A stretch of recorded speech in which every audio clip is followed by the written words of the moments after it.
Assalamualaikum warahmatullahi ta'ala wabarakatuh. Bismillahirrahmanirrahim. Alhamdulillah wahidil ahad, al-fardhis samad, alladzi lam yalid wa lam yulad wa lam yakul lahu kufuwan ahad. Qala Rasulullah sallallahu alaihi wasallam wa huwa asdaqal qailin, fa in asdaqal hadithi kitabullah wa khairil hadi hadi Muhammadin sallallahu alaihi wasallam wa syarril umuri muhdatsatuha wa kullu muhdatsatin bid'ah wa kullu bid'atin dhalalah wa kullu dhalalatin finnar. Asyhadu an la ilaha illallah wa asyhadu anna Muhammadan abduhu wa rasuluh sayyidul jinni wal bashar. Rabbi shrah li sadri wa yassir li amri wahlul 'uqdatam min lisani yafqahu qawli. Allahumma arinal haqqa haqqan warzuqna ittiba'ah wa arinal batila batilan warzuqna ijtinabah. Qala Allah ta'ala fil Qur'anil 'azim, a'udzu billahi minasy syaithanir rajim. Ya ayyuhalladzina amanu ittaqullaha haqqa tuqatih wa la tamutunna illa wa antum muslimun. Shadaqallahul azim. Muslimin muslimat rahimakumullah, pada pagi ini, yaitu pagi 6 Sya'ban 1432 Hijrah, pagi di mana hati kita sedang dihidupkan oleh Allah Subhanahu wa ta'ala, marilah sama-sama kita mengucapkan syukur kepada Allah Subhanahu wa ta'ala, dikurniakan kita dengan kehidupan dan diberi keberkatan kepada kehidupan kita, di mana sampai hari ini kita masih berada di bawah naungan rahmat dan keredaan Allah Subhanahu wa ta'ala, ditambahkan kebaikan kepada kehidupan kita, sehingga setiap hari yang ada kepada kita menjadikan kita sentiasa ingat kepada Allah Subhanahu wa ta'ala. Dan ini tandanya bahawa apa yang diminta oleh kita maka diperkenankan oleh Allah Subhanahu wa ta'ala, seperti doa yang diajarkan oleh Nabi sallallahu alaihi wasallam, terutamanya ketika apabila nak masuk kepada bulan Rajab, apabila berada pada bulan Sya'ban, dan juga bersedia untuk kita mengalu-alukan kedatangan Ramadan yang muktabar kepada Allah. Satu doa daripada hadis yang agak popular yang diriwayatkan oleh Ibnu Khuzaimah, iaitulah Nabi sallallahu alaihi wasallam sentiasa menuturkan satu doa yang maksud, iaitulah Allahumma barik li fil Rajab wa Sya'ban wa ballighni ila Ramadan, atau kama qala sadaqa Rasulullah sallallahu alaihi wasallam. Ya Allah, ya Tuhanku, barik li fil Rajab wa Sya'ban, berkatkanlah aku pada bulan Rajab, berkatkanlah aku pada bulan Sya'ban. Pasal apa minta berkat ni? Nabi ni kalau nak kira, sepatutnya Nabi dia tak payah minta barakah dah, sebab dia merupakan insan yang maksum, iaitulah terpelihara daripada melakukan sebarang dosa. Maknanya bila terpelihara daripada melakukan sebarang dosa, dia akan menjadi yang paling dekat dengan Allah Subhanahu wa ta'ala. Sebenarnya doa ini merupakan ibaratun lil ummah, pengajaran kepada umat. Sepatutnya doa Nabi sebut tu kita kita yang sebut. Itu persoalan dia. Pasal apabila kita minta barakah, kita minta supaya diri kita sentiasa berada di bawah naungan keredaan Allah. Sebab apa makna barakah? Pasal saya pernah sebut kepada tuan-tuan apa yang disebut oleh ulama. Makna barakah ialah ziyadatul khair. Yang makna yang popular dan makna yang umum. Kalau kita tengok kebanyakan ulama mentafsirkan barakah, maknanya ialah ziyadatul khair. Sebab barakah ni bukan jenis benda yang boleh tunjuk, bukan jenis benda yang boleh bagi nampak tengok. Macam kita sebutlah pagi ni pakak main mengaji ramai-ramai, berkat kehidupan kita. Lagu mana berkat Ustaz? Dapat hadiah ke? Padahal mai sekejap lagi balik tak ada apa pun, tak ada orang bagi apa pun, pun ada tenuri pun kadang-kadang payah nak jumpa. Kot lah keluar pakak batuk macam semayang banyak, pakak orang bagi sampul pula. Dah, orang suruh cabung pula lagi dalam keadaan. Jadi bukan orang nak bagi apa. Jadi apa dia barakah yang kata barakah? Tak tahu nak abang pakcik ni. Nah, ada pakcik tanya tak tahu nak abang pakcik yang kata barakah ni. Boleh tunjuk dah Ustaz. Dah tak tahu nak abang nak tunjuk. Saya kata tak, dia nak tengok juga. Saya kata nak tengok boleh. Jom kita nasikan nak barakah. Saya nampaklah apa dia yang dikatakan barakah. Bukan jenis boleh nampak tengok. Bukan jenis boleh tunjuk. Dia bukan jenis benda yang kita boleh habaq. Ya itulah maknanya kita sebut dia sebagai maknanya iaitulah jumhur ulama, kebanyakan ulama tauhid menterjemah makna barakah ialah ziyadatul khair. Apa makna ziyadatul khair? Bertambah kebaikan dan ditambah kebaikan. Pasal itu kalau umur yang barakah ialah sepanjang umur dia sentiasa berada di dalam kebaikan. Rezeki yang barakah maka iaitulah rezeki yang ia dapat lebih banyak kepada persoalan kebaikan. Dan kemudiannya ilmu yang barakah iaitulah bahawa hakikat semakin bertambah ilmu dia maka semakin bertambah baik dia di atas muka bumi Allah Subhanahu wa taala. Jadi Nabi minta, ya Allah, ya Tuhanku, berkatkanlah aku pada bulan Rajab. Maknanya biar sepanjang Rajab kita itu sentiasa mendapat kebaikan daripada Allah Subhanahu wa taala. Bukan makna nak suruh fokus Rajab saja buat ibadat, bulan lain kita duduk saja. Dah, ibadah dalam Islam bukan ibadah yang bermusim. Tidak, tuan-tuan muslimin muslimat rahimahullah. Cuma keagungan Rajab itu kita kena gelut dan kita kena ambil.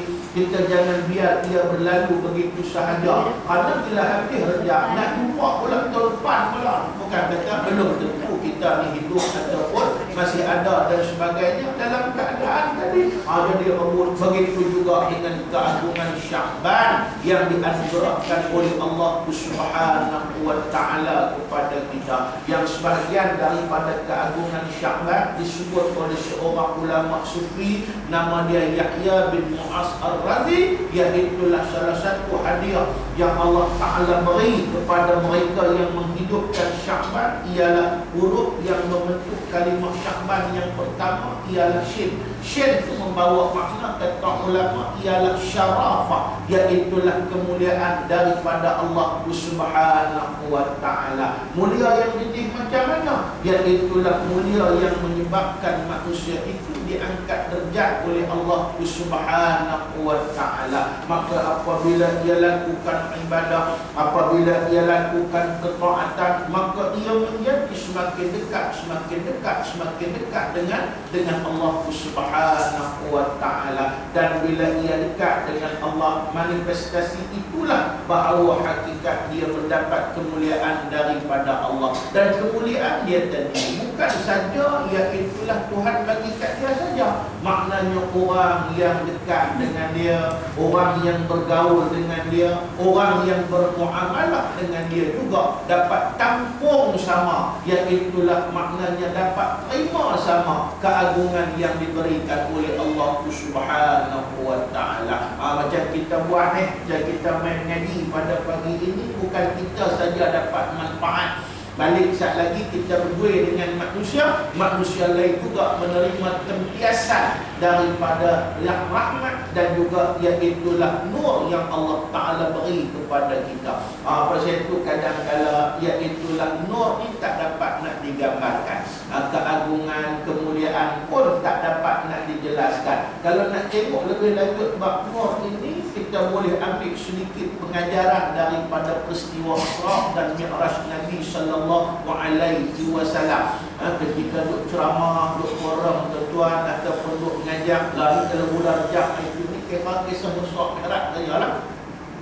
Dan bila kita cerita, ada satu persoalan yang timbul daripada sebahagian audien. Apa dia tuan-tuan? Contohnya saya nak bawa satu kisah yang tuan-tuan pun dengar cerita Isra Mi'raj berulang setiap kali daripada kita mula lahir sampai ke pasal setiap tahun kita dengar kisah Isra Mi'raj Nabi sallallahu alaihi wasallam. Iaitulah Isra, perjalanan malam daripada Makkah ke Baitul Muqaddas. Kemudiannya iaitulah Mi'raj, diangkat daripada Baitul Muqaddas naik kepada Sidratil Muntaha, kemudiannya ke Mustawa, kemudiannya Rafrah sampai kepada Hadratul Kursi menghadap kepada Allah Subhanahu wa taala. Kisah saya nak bawa ni tuan-tuan muslimin muslimat rahimah Allah.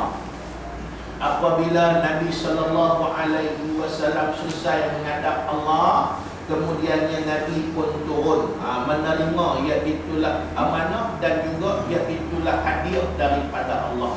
Banyak kalau kita buka kitab antaranya Mir'atus Salikin, disebut di dalamnya iaitulah hadiah yang banyak diberi oleh Allah Ta'ala kepada Nabi dan juga umatnya. Antara hadiahnya ialah Sab'ul Mathani. Apa dia Sab'ul Mathani? Iaitulah 7 ayat yang diulang-ulangkan. Iaitulah nama bagi suratul Fatihah. Yang suratul Fatihah ini hadiah Allah Ta'ala kepada Nabi dan juga umat Nabi sallallahu alaihi wasallam.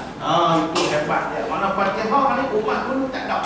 Daripada bismillah sampai waladhdallin, daripada Adam sampai Nabi Allah Isa alaihi salam, mereka tidak ada surah Fatihah kepada mereka. Tapi kepada umat Muhammad ada. Sebab itu 7 ayat yang dinamakan Sab'ul Mathani, iaitulah 7 ayat yang diulang-ulangkan. Sehari berapa kali ulang tak tahu lah. Jawabnya betul dalam keadaan jadi. Itu satu. Lepas itu menerima perintah daripada Allah, iaitulah Khamsun, 50 waktu sembahyang. Turunlah Nabi Allah, Nabi Muhammad sallallahu alaihi wasallam ini di langit yang keempat, bertemu dengan Nabi Allah Musa alaihi salam. Bila Nabi Musa bertemu pertama kali kepada Nabi waktu itu, maknanya iaitulah first sight, pandangan pertama Nabi Musa kepada Nabi Muhammad sallallahu alaihi wasallam. Nabi Musa terpegun. Bila dia terpegun, tuan muslimin muslimat rahimahullah, kemudian dia pun tanya. Dia tahu apabila Nabi diangkat menghadap Allah Ta'ala, makna tentu Nabi menerima hadiah dan juga iaitulah perintah yang begitu hebat. Dan Nabi Musa tanya, wahai Muhammad, apakah yang diperintahkan oleh Allah Ta'ala kepada kamu dan umatmu? Maka apa kata Nabi sallallahu alaihi wasallam? Nabi kata, iaitulah perintah sembahyang 50 kali sehari semalam. Nabi Musa kata, naik pergi minta orang. Pasal apa? Aku tahu umat kamu yang lemah, umat kamu yang tak larat berbanding dengan umatku yang kuat, yang syefu, yang kemat dan sebagainya. Sembahyang kalau nak jamak ibadat zaman aku, umat dan syariatku hanyalah seminggu sekali, bukan hari-hari, seminggu sekali. Itu pun ada yang jadi bau, ada yang jadi kerap pada tinggal ibadat kepada Allah Subhanahu wa taala. Bagaimana dengan umat kamu yang lemah? 50 waktu sembahyang. Allah tak tahu. Ada pada waktu itu ada orang kata kat saya, syok kalau duduk zaman Nabi Musa seminggu sekali ya sembahyang. Tak syok apa? Kita tengok balik syariat dia, walaupun seminggu sekali sembahyang, tapi hari Sabtu maknanya start terbit matahari sampai terbit matahari esok tak boleh tinggal tempat ibadat, tak boleh pulun buat kerja lain, hanya tumpu kepada ibadat. Baiklah kita lah apa daripada lepas ni sampai sehari apa tak boleh buat pulun sembahyang saja. Baiklah kita dalam keadaan umat aku yang seminggu sekali itu pun taklah yang cukup kuat, dia punya fizikal, emosi, mental dia dan sebagainya pun tak mampu. Bagaimana 50 waktu umat kamu. Kemudian Nabi pun kata sungguh juga naik dia minta korang lagi. Tahu dah cerita dia, turun naik, main turun kata 45 korang. Minta lagi, naik pula turun tinggal 40. Naik pula turun sampai tinggal 5. Bila tinggal 5, tuan-tuan, Nabi Musa kata lagi 5. Nabi naik minta korang lagi. Sebab aku tahu iman kamu tak larat. Apa kata Nabi sallallahu alaihi wasallam? Ya itulah maknanya aku sudah malu untuk menghadap Allah Subhanahu wa taala nak minta korang. Keluar firman Allah, 5 waktu tadi sama martabat dan pahalanya 50 waktu sehari semalam kamu beribadah kepada Allah. Awak yang Nabi malu kata orang. Orang tak usah malu lah, pergi naik minta korang. Tinggal satu kan syok. Itu persoalan dia dalam keadaan tinggal satu kan syok. Kita pun tak sadut 5. Sehari satu ya. Nak tengok marimar pun senang. Apa nama sekali pak minta orang awak yang Nabi malu pun tak tahu dalam keadaan tadi. Sebenarnya tak apalah, banyak dah Tuhan diskaun tu. Daripada 50 tinggal 5 banyak. Cuba kalau 50 tuan bayangkan di masjid sembahyang Isyak keluar pintu pagar bang pula. Kan kali orang bang bayang masuk sembahyang. Lepas habis sembahyang elok naik meja elok sampai kat trafik light tunggu lampu merah lampu hijau bang pula sembahyang pula. 50 waktu dia tengok dari pula. 50 waktu bayangkan. Tinggal 5 ni kira banyak. Hadiah daripada Allah Subhanahu wa taala. Cuma satu persoalan bila saya duk cerita ni, satu persoalan ada orang tanya. Awak yang Nabi Musa dia baik sangat tak? Dia tolong pula padahal kalau nak kira 50 bukan umat dia. Bukan dia yang nak kena. Yang nak kena umat Muhammad.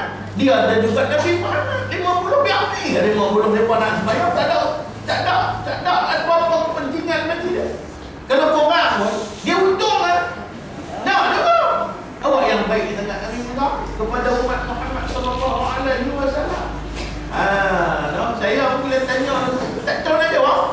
Dah tak tahu nak jawab, mujunglah. Ni kata kena rajin mutalaah, kena rajin buka kitab. Buka Mir'atus Salikin.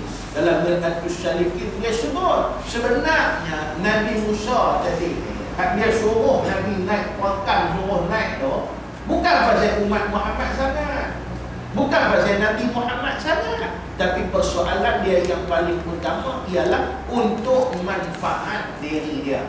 Tak mana kata manfaat diri dia. Itu yang saya kata tadi, bila Nabi turun menghadap Allah, maknanya dia terpandang satu cahaya yang begitu hebat pada wajah Nabi sallallahu alaihi wasallam. Cahaya yang tak dapat nak digambarkan. Jadi orang yang bila dia pula tengok Nabi, dia boleh tumpang sama cahaya yang ada pada Nabi sallallahu alaihi wasallam. Yang dia tahu cahaya ini siapa pun tak dapat kecuali the one and only Nabi Muhammad sallallahu alaihi wasallam saja dapat. Pasal apa? Tak ada siapa boleh menghadap Allah macam Nabi. Hatta yang itulah kepala malaikat Jibril alaihi salatu wasalam pun dalam peristiwa Isra ni kita boleh tengok dan juga Mi'raj ini sampai kat Sidratil Muntaha, iaitulah penghujung langit yang ketujuh. Dia kata sahabat takat ni saja sahabat boleh teman sahabat, lepas ni sahabat seorang-seorang lah. Sebab sahabat kalau naik juga akan terbakar dengan cahaya kebesaran dan keagungan Allah Subhanahu wa taala. Dan Nabi Musa kata, Nabi Musa pun dia kata, dia pun tahu dia sedia pun tak boleh dapat macam yang Nabi dapat. Bila tak boleh dapat, maknanya apa? Kena cari jalan supaya dia dapat sama tumpang cahaya Nabi sallallahu alaihi wasallam. Lagu mana kata tumpang cahaya ni? Macam contoh lah. Macam kita nak bagi contoh, kita ingat dulu ngaji pondok dulu. Kita pandang muka Tok Guru. Dan kalau kata mengaji tak pandang muka Tok Guru, rasa tak kuat. Macam saya kadang-kadang dah ramai kadang-kadang main satu istimewa sekali skala 5 ramai tanpa kita terlambat sikit. Duduk belakang, kena duduk di luar surau orang tak boleh tengok berdengar saja rasa macam tawat. Lalu mana tak tahu, pandai segak kalau kau tu orang mana ada tu guru segak tuan-tuan, pasal tu guru tua mana nak segak dah.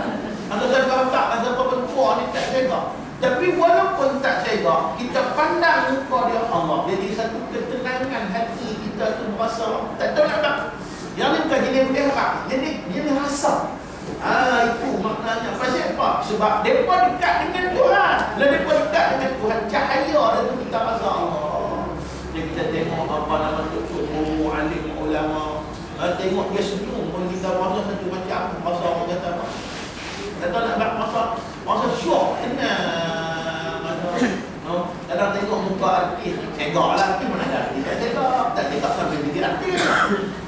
Lepas tu pula segak tempek pula sabun papaya lah pula gamelan lah semua dalam keadaan tadi. Lagi malit lagi segak tu pun tak rasa lagi, tak rasa pula nak kata rasa tenang tapi tu guru ni kadang muka terempot bagaimana pun tak segak, tapi kita rasa tengok masa nak tengok. Kadang-kadang ayah tapi ziarah tu dapat tengok pun jadilah. Dapat orang kata apa, boleh tengok muka pun jadilah. Itu yang ni dirasai oleh Nabi Allah Musa alaihi salam. Bila Nabi turun, dia tumpang cahaya Allah Subhanahu wa taala. Hebat yang dia rasa tu. Lepas tu yang dia cari alasan untuk supaya Nabi naik lagi. Sebab dia tahu bila naik lagi tambah lagi cahaya. Nak cari kebetulan dia cerita tentang 50 waktu. Dapat alasan dia untuk disuruh Nabi ni turun bertambah lagi. Tu yang suruh naik. Bila turun lagi dan naik, turun lagi hebat. Naik, turun lagi hebat. Naik, turun lagi hebat. Naik lagi hebat. Tu dia tu yang sampai 5 suruh naik. Tu yang 5 suruh naik. Nabi kata aku malu dah dekat tu saja, aku tak mengkurang nak hadap Allah Subhanahu wa taala. Pasal begitu hebatnya cahaya dia itulah yang dirasai oleh Nabi Allah Musa alaihi salam. Baik dari segi tasawuf, tuan-tuan muslimin muslimat rahimahullah. Ulama-ulama tasawuf sebut dia itulah kalau Nabi dapat, kita pun boleh dapat. Bukan kita tak dapat, sekurang-kurangnya walaupun kita tak dapat seperti Nabi sallallahu alaihi wasallam, tetapi perjalanan Nabi untuk bertajalli kepada Allah juga dilalui oleh kita dalam bentuk ibadat dan taat. Pasal itu ibadat apa pun yang kita buat, kita duduk di dalam majlis yang disebut dengan majlis yang Tuhan redha, maknanya itu satu bentuk tajalli kita kepada Allah, dan itu juga disebut oleh ulama sufi sebagai mi'rajus shaghir, iaitu mi'raj yang kecil di atas muka bumi Allah Subhanahu wa taala. Sebab itu Allah Taala bagi bekal. Hang main ngaji, dia bagi bekal awak balik. Lepas tu dia semayang, main semayang berjamaah, dia bagi bekal awak balik. Orang yang menghampirkan diri kepada Allah, ada bekal awak balik. Apa dia? Nur jadi nur. Nur tadi tak dapat nak digambarkan di atas muka bumi Allah, cuma akan dirasai oleh ketenangan jiwa di atas muka bumi Allah Subhanahu wa taala. Nak tambah apabila tu syukur dulu dan kita boleh mengajilah. Mengaji lepas tu di masjid pula, Allah dia lagi hebatlah. Sebab naungan majlis ilmu tadi dinaungi oleh sayap malaikat. Duduk pula dalam masjid, iaitulah maknanya dia beriktikaf dalam keadaan beribadat kepada Allah Subhanahu wa taala. Allah Taala bagi hadiah dia nur. Nur apa tu? Yang itulah nama dia nur sakinah, nur ketenangan jiwa di atas muka bumi Allah. Dan nur ni bukan Tuhan bagi kat dia saja.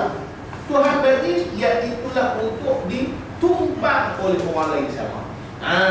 Tumpang lagu mana? Iaitulah kata, kalau saya ingat dengan YouTube sebut, apabila kita keluar daripada masjid, majlis ilmu ke apa majlis melihat baik ni, zikir kepada Allah Taala ni, maka Allah Taala akan bagi kepada siapa? Iaitulah kepada tempat mula-mula dia melabuhkan umurnya. Sebab itu disyorkan kita buat balik dia rumah, supaya rumah kita tu sentiasa dalam suasana sakinah. Tapi kadang masalah masyarakat kita ni, kalau kata belah tuan-tuan mungkin tak apa dah, tempat saya lah, mengaji ke masjid ke apa ke, kebetulan dalam masjid kedai kopi tepi masjid. Mula-mula lalu kedai kopi lah sekali-sekala tu lah ya. Ni 5 waktu masjid, apa kedai kopi dulu, apa nama mengaji kedai kopi dulu. Jadi kita tengok kedai kopi cukup laku. Dia pergi tanya anak dia kedai, hang pakai pelari apa? Nak tengok gambar Sultan Bandi Shah. Tak ada apa dia tu. Kira lari tu, memang kedai kopi hang macam kira tunai tu. Tak usah tanya dia, kita duk pergi tolong dia. Kita duk bawa sakinah, duduk lepas di kedai dia. Dalam keadaan jadi, boleh tak? Boleh tak? Tak ada masalah tu pulang. Tapi sayang, patutnya hang rumah.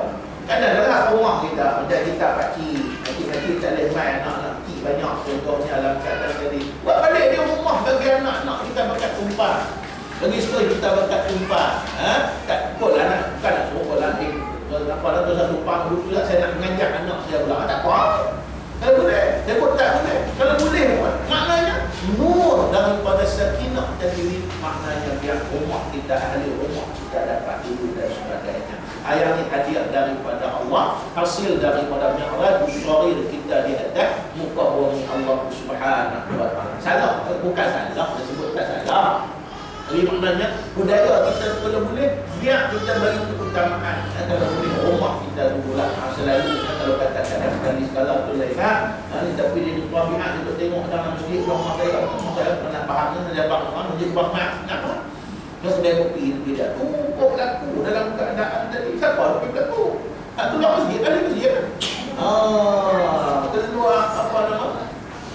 5 waktu situ dulu. 5 waktu situ. Kadang-kadang kita duk ngajak setengah ustaz, ngajak dan sebagainya dalam keadaan jadi dia duduk di kedai kopi. Pasal apa dia kata kedai kopi lagi clear.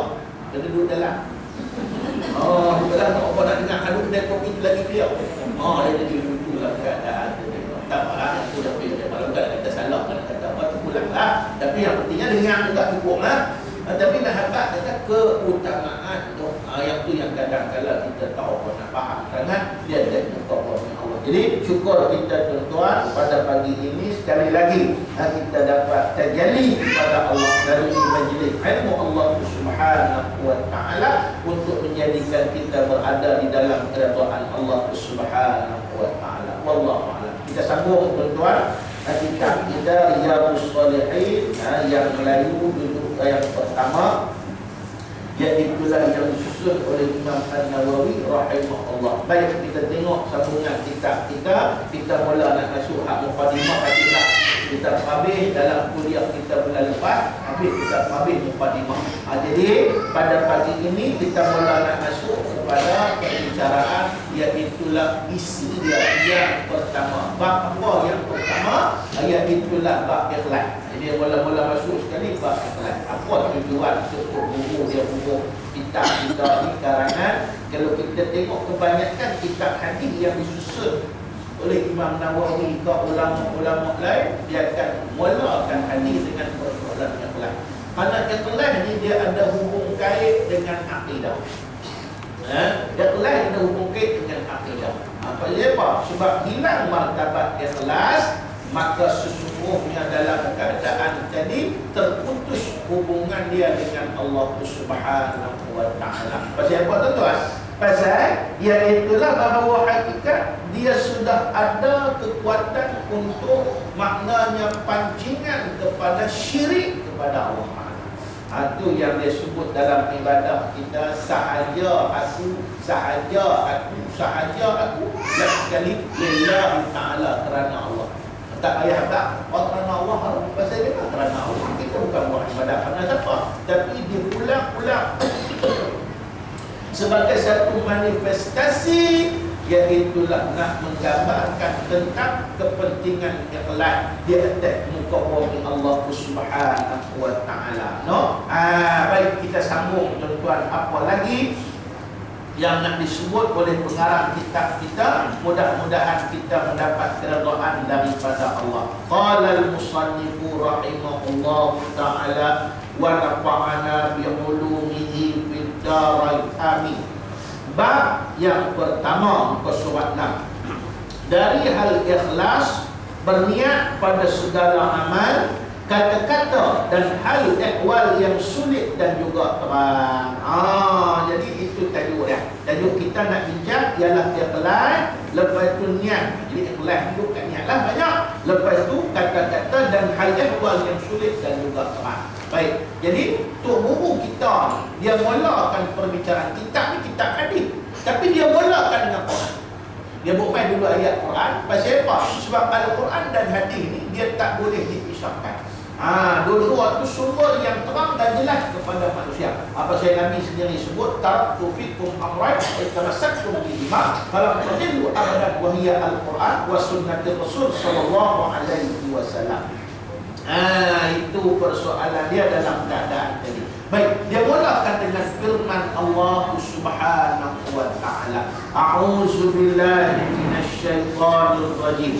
Wa ma umiru illa liya'budullaha mukhlishina lahud-din hunafa'a wa yuqimus shalah wa yu'tuz zakah wa dzalika dinul qayyimah. Masa pernah dengar ayat, ayat tadi, surah Al-Bayyinah ayat yang kelima. Kalau kita nak balik rujuk sekali lagi, buka dalam surah Al-Bayyinah, maknanya juzuk yang ke-30, iaitu surah Al-Bayyinah ayat yang kelima, iaitu surah yang ke-98 daripada 114 surah yang telah ditulis dalam Al-Quran. Itu persoalan dia. Baik. Dan tidaklah mereka ini iaitulah manusia yang beriman fitrahnya, iaitulah disuruh melainkan untuk menyembah Allah Subhanahu wa taala. Jadi takkanlah manusia yang beriman saja yang disuruh untuk, maknanya iaitulah menyembah Allah. Orang lain tak suruh orang, suruh, tapi kitab dia kepada orang yang beriman, kerana ibadat dia orang beriman. Bila dengar kata yang tu yang Tuhan suruh. Macam kita tengok ibadat lah. Macam tu pun syarat wajib sembahyang. Ada bukan saya duk mengajar di sekolah, ada anak murid yang dia orang kata apa, brilian lah. Brilian pasal dia tanya, contohlah syarat wajib sembahyang, syarat wajib puasa, syarat wajib puasa, semua mesti syarat wajib yang pertama ialah Islam. Kebetulan saya mengajar fiqh, dia kata 1 sampai dia kata 6. Daripada di sekolah daripada fiqh tu, kata fiqh betul pelajaran fiqh kan. Daripada kata 1 sampai 3 sampai sekarang.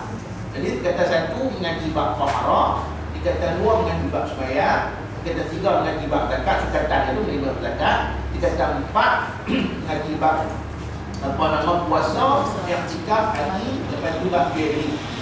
Lepas tu faraid masuk, kata 5 mengaji bab nikah. Dia kata 6 mengaji bab cerai, talak dan sebagainya. Lepas tu masuk pula bab masuk pula kita kata bab jinayat, bab wasiat, bab jinayat semua syarat sah. Puasa ke, haji ke, apa ke. Kata ada seorang budak lagi. Ini kata brilliant yang kita saya bagi dia, orang lain tak masalah dia, tapi dia masalah dia. Pasal apa? Syarat wajib sembahyang Islam. Orang kafir wajib sembahyang tak? Syarat wajib sembahyang Islam. Orang kafir wajib sembahyang tak? Okey. Puasa. Syarat wajib sembahyang ya, syarat wajib puasa ialah Islam. Orang kafir wajib puasa. Macam haji lah. Syarat wajib haji Islam. Orang kafir wajib haji ya. Nak jawab mana? Kita boleh jawab. Tak wajib kan? Dan tak wajib. Ada timbul satu soalan lagi. Kalau lagu tu, kalau lagu tu lah dalam keadaan tadi, orang kafir boleh tahu maknanya apa tuan-tuan? Dia tak payah sembahyang, tak payah buat ibadat. Maknanya di mana konsep dia itulah dia sebagai manusia yang dijadikan oleh Allah Subhanahu wa taala. Ataupun kalau kata orang lain, kalau orang lain pula dia boleh kata, syok lah jadi orang kafir, tak payah sembahyang, tak payah buat apa-apa semua dah kata tadi. Pasal apa orang Islam saja itu? Semua itu satu pertanyaan yang saya ingat tu guru pernah hurai benda tu. Apa dia? Yang itulah, walaupun dia pilih syarat wajib sembahyang, puasa, Contoh macam ayat dari puasa. Ya ayyuhalladzina amanu kutiba alaikumul siyam kama kutiba alal ladzina min qablikum la'allakum tattaqun. Wahai sekalian orang yang beriman, diperlukan kepada kamu ibadah puasa seperti mana yang diperlukan kepada umat terdahulu, mudah-mudahan kamu bertakwa. Okey, pasal apa orang beriman? Padahal itulah maknanya, itulah orang lain itu semua hamba kepada Allah Subhanahu wa taala. Okey, di sini Tok Guru pernah sebut sebenarnya walaupun syarat wajib dia sebut tu ialah Islam, maknanya dari segi hukum wajib tadi orang kafir berwajib sembahyang juga. Cuma dari segi kaedah yang disebut wajib tadi ni ialah dia ada hak dan tuntutan. Tuntutan duniawi, orang kafir memang dia nampak tak wajib sembahyang. Okey, itu soalan dia. Pasal apa tak wajib sembahyang? Pasal dia ada bungkit dengan syarat sembahyang. Bila sembahyang tak sah. Itu persoalannya. Tapi dari segi tuntutan ukhrawi akhirat, dia tetap kena badul pasal tak sembahyang. Kena ingat tu dia tu, kena faham elok dalam masalah ni. Jangan sakit timbul sampai tu kan, oi, spesial. Tak ada spesial, tak ada spesial. Dia tetap kena hayun pasal dia tak sembahyang. Macam contohnya kita ambil lah, anak kita buat contoh Ahmad, lepas tu Acok, lepas tu Rahmat Syami. Biasa ada satu Malaysia. Kita orang sekali. Okey. Dengarlah orang bang lah. Siapa habis sembahyang? Kalau Rahmat Syami dan Acok habis sembahyang, tak apa. Dia bukan sebab keadaan tadi. Tapi esok kalau Ahmad kata, Acok tanya Ahmad, habis sembahyang siapa? Kalau tak sembahyang esok kena balun. Bukan itu sepatutnya jawapan, tapi tak apalah, orang-orang itu boleh pakai lah jawapannya dalam keadaan tadi. So kita kena bantu, kena siksa so ni tak kira dalam keadaan tadi. No? Maknanya kalau Ahmad habis sembahyang, dia kena siksa daripada Allah Taala. Okey. Habis Acok Rahmat Syami tak sembahyang, kena bantu tak? Kena bantu. Itu persoalannya. Sebab itu kena bagi faham tu syarat sembahyang. Pasal apa pula Tuhan dulu dah orang beriman. Bahawa orang beriman ni dengar kata yang tu saja. Faham macam-macam kita kata anak kita. Kita nak suruh semua, bukan nak suruh semua. Kita apa anak dapat orang duduk, dapat orang tengok tinggi semua anak jantan belakang. Ni rumah semua orang berapa cakap tak? Apa cakap tak? Tuju kata apa? Takkan nak suruh seorang ni. Tentu bapak orang tu. Tapi kita akan sebut nama apa? Mat, nak tolong cakap tak? Siapa? Tak lain kalau ni tak aktif bahasa dia kata, "Alah pegang hidup semua." Pegang semua. Padahal kita nak bagi semua apa-apa tu kan. Ikut siapa kita tunjuk dia. Dia dengar kata, kalau faham sedikit bahasa, maknanya katuk ini patut orang bercakap. Tapi payah dia buat. Aktif bahasa ni payah lah. Payah tu dalam keadaan tadi. Itu uslub dia. Baik itu Tuhan mulakan dengan ya ayyuhalladzina amanu. Bukan perintah untuk orang Islam saja. Semua. Itu persoalan dia untuk kita faham. Di sini pun macam tu. Maknanya untuk ta'abbudkan diri kepada Allah Taala itu tugas apa? Tugas semua. Bukan tugas kita saja dalam keadaan tadi. Itu persoalan dia untuk mendapat rahmat daripada Allah. Okey. Lepas tu maknanya lagi beragama, iaitulah beragama kerananya. Beragama kerananya dengan ikhlas. Itu yang mukhlisina lahuddin unafa. Beragama kerananya, iaitulah kerana Allah. Lepas tu ada keikhlasan dalam diri dia. Keikhlasan ni lagu mana? Iaitulah kekuatan agama dia ini datang daripada Allah, untuk Allah, kerana Allah. Dia betul. Maknanya semuanya iaitulah untuk Allah Subhanahu wa taala. Jadi kita balik kepada kaedah maqam panak kita ni tak ada apa. Apa yang kita buat hari ini ialah untuk kepentingan Allah Subhanahu wa taala. Kalau kita tengok semua, bukan duduk pada maqam panak, tak ada apa semua. Okey, hanya tahan ada pasal Tuhan bagi ada. Bukan wajib wujud kita ni. Jaizan wujud harus ada, bukan wajib ada. Kalau Tuhan tak kenal untuk ada, tak ada. Kuat kita ni main gaji, diberi pinjam saja oleh Tuhan tarik sana, Tuhan tarik. Ada yang duk pasang tak? Puasa. Tuhan mengajar ni. Tuhan lagi puasa. Tuhan nak tarik bila-bila masa boleh? Boleh. Tuhan nak tarik bila-bila masa pun boleh. Itu persoalan dia dalam keadaan tadi. No. Lepas tu yang kita nak baca minit lebat ilmu kaman tajak batang ilmu kami mentajak sampai orangnya Tuhan boleh bagi dan Tuhan boleh tarik bila-bila masa. Dan Tuhan bagi itu. Tak seperti Tuhan kenal dah. Yang lupa hujah. Kami boleh berpuasa begitu lama Tuhan kenal kat kami. Walaupun buat tak boleh. Boleh kata kenal kan? Tak ada. Kalau ada butuh, Fir'aun perintah begitu lama Tuhan kenal dia.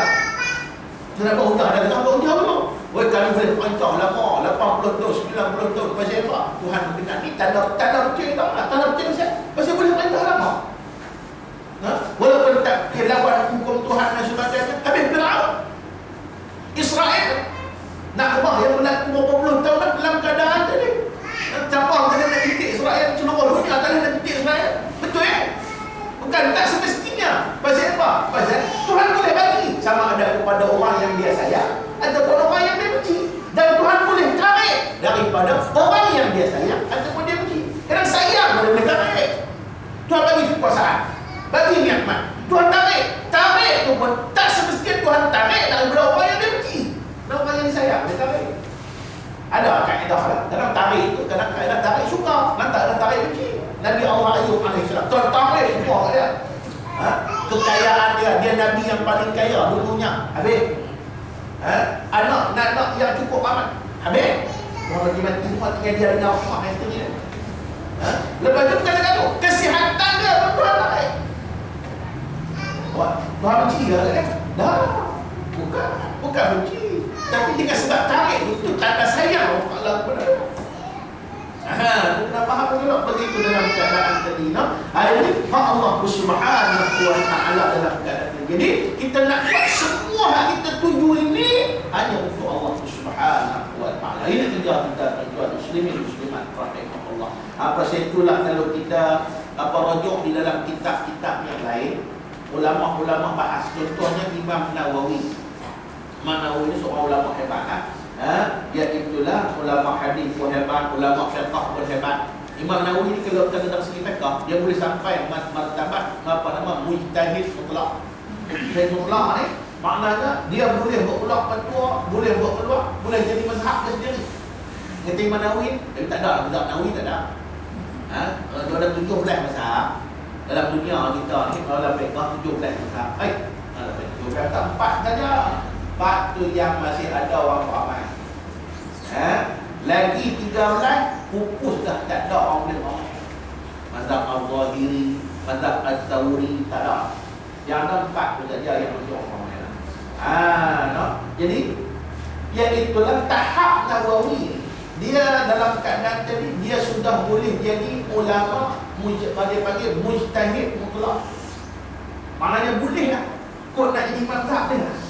Tapi dia begitu hormat kepada Imam Syafi'i, dia sanggup jadi ashabus Syafi'i. Jadi ulama semua ulama Syafi'i. Maksudnya dia kagum semua dengan keilmuan yang ada pada Imam Syafi'i. Hebat Imam Nawawi. Satu hari dia mengajar. Dia mengajar, ada anak murid dia tanya, Tok Guru, aku ni nak jadi orang yang mutadayyib, iaitulah orang yang kuat agama. Walaupun kuatlah dari segi kuat aku duk buat apa semua ibadat, okey lah. Tapi nak bagi tunjuk kata hebat lagi. Bagaimana? Lalu apa kata Imam Nawawi? Dia jawab dalam bentuk syair. Dia kata apa tuan-tuan? Dia kata umuru lid-dini sidqu qasdin wifaqul ahdi wa tarku limanhi kaza sihhatul aqdi. Dia jawab dalam bentuk syair. Apa dia kata? Iaitulah dia kata perkara agama itu ataupun perkara yang dikatakan urusan agama yang nak boleh kuat kekuatan agama kita itu ada 4. Apa dia 4 itu? Yang pertamanya sidqu qasdin. Apa dia sidqu qasdin? Sidqu qasdin ni maknanya kalau kita berbahasa kita benar matlamat dan tujuan. Kita urai. Kami dulu. Benar matlamat dan tujuan. Yang kedua Iaitulah wifa'ul ahdi, tunaikan janji. Tunaikan janji. Yang ketiga, tarku limanhi, tinggal apa saja yang ditegak. Dan yang keempatnya, sah i'tiqad, iaitulah pegangan tuntut. Okey. Baik. Ini saja urusan agama. 4 benda ni kalau hang boleh tahan ada, insya-Allah dia sudah menjadi orang yang muttaqin, orang yang betul-betul beragama. Apa dia? Yang pertama, benar qasad, benar matlamat. Itu nombor 1 nak. Benar qasad, benar matlamat. Maksud benar qasad, benar matlamat. Ikhlas. Lalu kita mengaji ni. Ikhlas.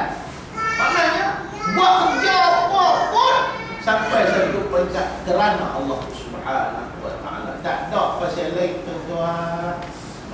Kalau ada pasal pun kerana keredaan Allah. Tuhan yang itu saja. Lain tak ada. Lain tak ada pasal-pasal lain tak ada apa semua. Sebab itu bila dia main martabat ikhlas itu tuan-tuan, dia buat tu suci, amalan dia tak bercampur dengan solat syirik, maka sampailah martabat dia kepada agama Allah Subhanahu wa taala. Penting martabat ikhlas ni, maknanya barulah segala, kalau masyarakat semua buat kerja ikhlas semua ni tuan. Buat kerja ikhlas semua dalam keadaan tadi, insya-Allah masyarakat kita harmoni, duduk dalam keadaan elok, sempurna dan sebagainya. Itu satu. Nombor 2 tadi, tunai janji. Janji dengan siapa? Janji dengan Tuhan. Bila nak berjanji dengan Tuhan? Lupa. Anak nak tahu dah. Satu alam roh dulu. Itulah, alastu bi rabbikum, adakah aku ni Tuhan kamu semua? Pasal apa Tuhan guna kalimah roh? Tuhan tak guna kalimah alastu ilahikum. Baiklah. Sebab ilah uluhiyah, ra rububiyah. Ada beza. Baik, kalau Tuhan tanya alastu ilahikum, qalu bala syahidna, maknanya hari ini orang kafir pun beriman. Nah, yo ada tu. Pasal orang kafir pun tanya dia, Tuhan ada? Ya, cuba uluhiyah, tak tu saja. Hak yang semuanya ialah rububiyah. Apa saya?